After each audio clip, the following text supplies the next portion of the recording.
Libra, hi! Welcome to Mystic Queen PH. Titingnan natin ang energies na parating sa inyo ngayong second half ng 2024, July to December 2024. Okay? So if you are interested in private readings, meron tayong link sa description at sa pinned comment. Paki-check nyo na lang. Okay, Libra. Let's see your overall energy ngayong July to December. Libra. Uy, Two of Cups. This is about partnership. Maaring yung iba sa inyo, kung single kayo, pwedeng kayo ay papasok sa isang mutual relationship. So, the feeling is mutual. Pwedeng committed relationship. Yung iba naman, you might fall in love with someone ngayong July to December. Who knows, no, kung single kayo.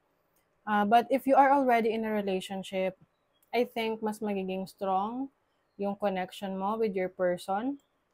Yung iba naman sa inyo, if you are into business, pwedeng merong business partnership. So, pwedeng ibang tao yan or someone na malapit na rin sa'yo. This is also bringing harmony into your life. Bringing balance into your life. Pwede rin mas magbibigay ka ng oras at panahon sa sarili mo. Self-love, self-care. Your challenge is the 10 of Wands. Maraming work, maraming responsibilities. The question is, gaano ka katatag para i-handle yung mga challenges na yan? Siyempre, merong mga ang tawag nila, sila yung breadwinner, sila yung head of the family. Yung iba sa inyo, maraming umaasa sa inyo, marami kayong responsibilities sa family nyo. But, kaya nga siya challenge is, kumbaga challenge ka doon sa kung paano mo i-manage ng maayos yan. Kasi, kaya mo pa rin naman yung i-handle kung i-manage mo ng maayos yung oras at panahon mo. Yung inyong time, energy, ganyan. And of course, kunin mo lang kung ano yung kaya mong i-handle. Kasi, syempre, kung kukunin mo lahat ng responsibility, tapos, may magsasuffer din naman, 'di ba? Na ibang responsibility. Might as well, wag mo nang kunin lahat. Okay? You can always ask for help. Ayan, meron kang katuwang. May tutulong naman sa'yo. Let's see your opportunity. 5 of Wands. I think ngayong second half ng December, mas magiging competitive ka. Kumbaga, ito yung time na hindi mo hahayaan na wala kang ilalaban. Kumbaga, ano yan hindi lang yan sa competition sa ibang tao, but yung laban ng buhay, no? Na hindi porket meron kang kinakaharap na challenge, magmumukmuk ka na lang at iiyak at sasabihin mo na natalo ka, no? So, for you, you have the opportunity na ipaglaban yung sarili mo, fight for your dreams, for what you love, no? Ayan, kasi merong mga magti-trigger sa'yo or talagang kumbaga sasagarin ka. So for you, ipaglalaban mo. Ipaglalaban mo yung karapatan mo, yung sarili mo. Hindi mo hayaan na ikaw ay i-take advantage rin ng iba. So your blessing is the 6 of Wands. Ang ganda nito as a blessing kasi this is about success. Oo. Victory, kung meron kang laban na papasukin, no? Nasasalihan ngayong July to December, mananalo ka. Kahit anong laban pa yan. Lalo na sa laban ng buhay. Ayan. So there's glory, there's triumph. This is about celebration. I think you will, kumbaga mas maraming kang attention ngayon na makukuha, no? Some of you, if nasa social media ka, you are in the public eye, mas maraming makakapansin sa'yo, you will be recognized sa iyong talents, sa skills mo, sa abilities mo. People will admire you, so pwedeng mas marami kang admirers, supporters, followers. Let us clarify, what is the 2 of Cups? What is the Two of Cups?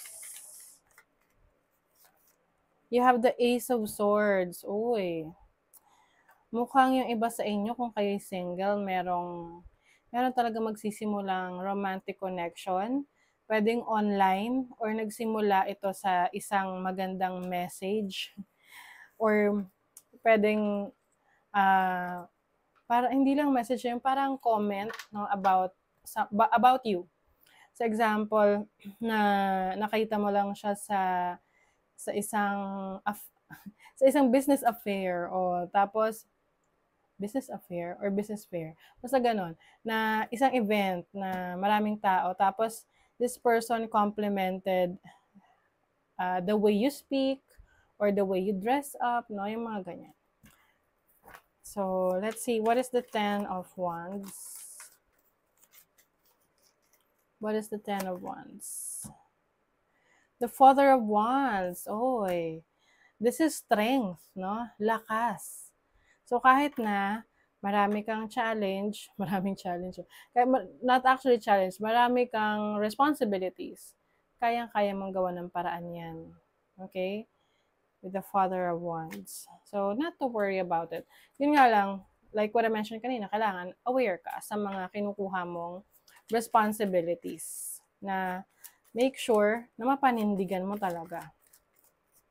What is the Five of Wands? You have the Four of Wands. Oy, sabi na eh. Diba sabi ko sa inyo, kung meron kayong sasalihang contest, no, labanan, ngayong second half ng 2024, kayong panalo. Kasi ito na mo, merong celebration. The Four of Wands. You are celebrating, including your family. Meron kang certain achievement ngayong July to December. Tingnan natin anong achievement to. Pwedeng sa bahay yan. Uy, 9th house. Yung iba sa inyo, kung kayo nag-aaral, no? Or may plans kayo na mag-aral, maganda yung magiging performance nyo sa school, yung higher education yan, or travel rin, travel opportunities. Kung meron kayong balak na magtrabaho or mag-aral abroad, tumira abroad, so I think makukuha mo yan. Kasi Four of Wands is also about home life, family life. So you have the opportunity to live abroad. What is the Six of Wands? Son of Wands. Wow, very adventurous ang second half ng 2024 para sa inyo, Libra. New opportunities na mag-open up sa inyo. Ito yung mga unexpected eh. Oo. Kaya dapat open ka sa mga bagong possibilities na yan kasi mas marami pang, kumbaga you'll never know, no? You'll never know what's going to open up for you. Kung hindi mo yan susubukan, then sayang, baka dun ka pala mas magiging successful, no? Hindi mo alam. Let's see your money, career, finances. Okay. May conflict. Okay. So, kung pwedeng meron ditong conflict sa pera, away sa pera, or sa trabaho, may hindi pagkakaunawaan. Okay?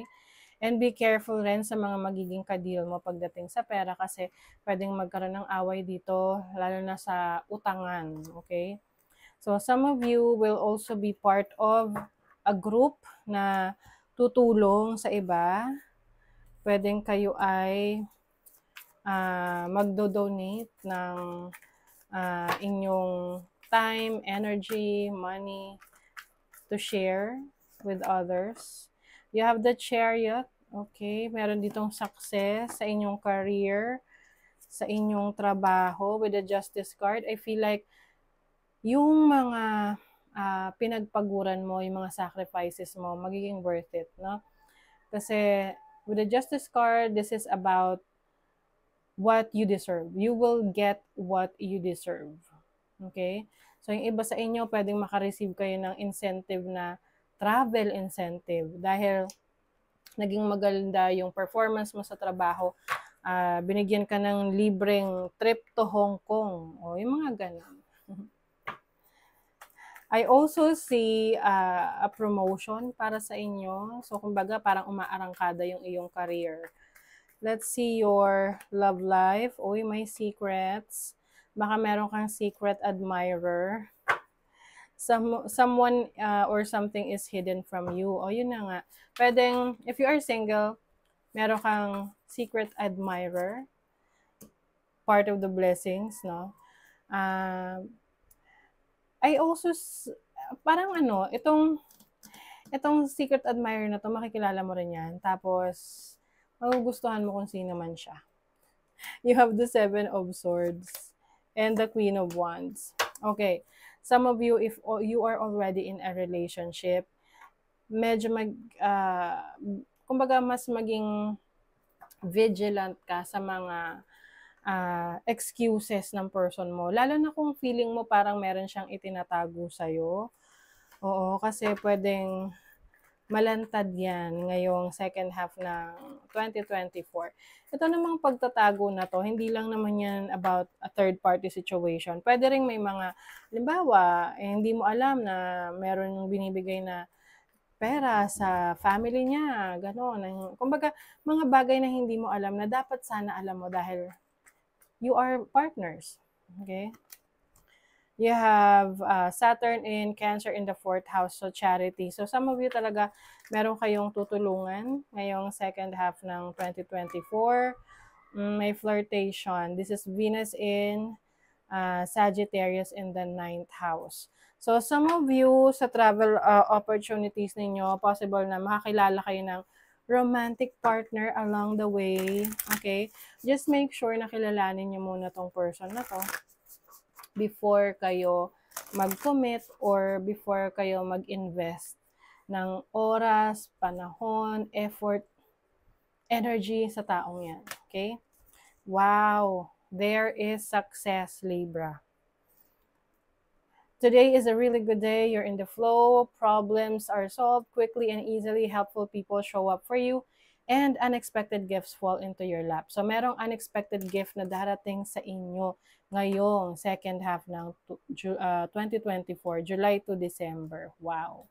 Okay, so that is your reading, Libra. Thank you so much. Bye.